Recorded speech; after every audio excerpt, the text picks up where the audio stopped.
La belle histoire pour commencer. On aura donné un peu d'espoir pour qu'ils continuent d'y croire et de se battre. C'est la conclusion donnée par les 6 sportives lors de l'arrivée à Moorea. Vous les voyez en photo.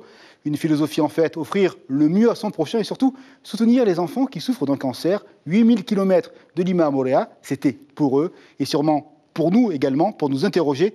Il n'y a d'espoir que de dons, le regard des enfants, l'humanité, que de joie donnée par celles qui furent en mer. David Chang, Émile Sachong pour ce joli reportage. Ce sont les coups de rame qui clôturent cette traversée. 80 jours à nager, 7 jours sur 7. Le moyen que ces 6 sportifs de haut niveau ont trouvé pour lancer leur message de lutte contre le cancer pédiatrique et féminin. Un défi qui a demandé toutes les ressources de Stéphanie. C'est très difficile pour prendre le rythme, mais sachant qu'on savait qu'on en avait au moins pour 3 mois. Donc il a fallu se lever le jour, la nuit, quand il faisait beau, pas beau, du vent, pas de vent, des orages. Mais on a toujours été solidaires avec les rameuses et avec l'équipage, ce qui nous a beaucoup aidés. L'exploit est inscrit au livre des records. C'est la plus longue traversée jamais effectuée en paddleboard. Mais une fois revenue à terre, ce qui importe pour ces femmes engagées, c'est de revoir leurs êtres chers. Qu'est-ce qui t'a le plus manqué? Ah, je crois que c'est ma fille et mon chéri. Qu'est-ce que tu rêves de faire là? Ah là, il me tarde de les serrer fort. Ça a été ça le plus dur, la famille? Ouais, le manque de la famille, évidemment, il nous a manqué aussi.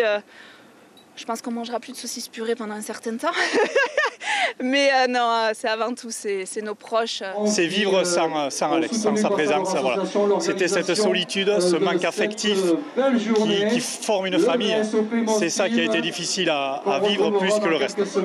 Un périple tel que celui-ci demande un mental de guerrière, le même état d'esprit qui peut sauver un patient malade du cancer.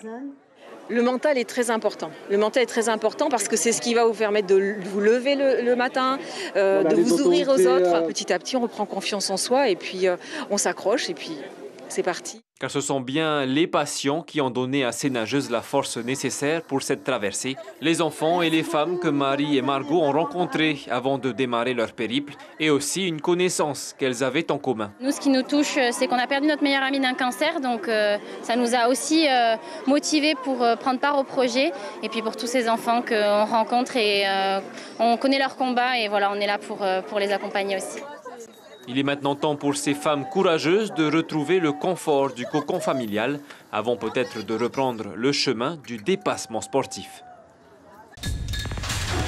L'information en continu sur Polynésie la première, Internet et réseaux sociaux.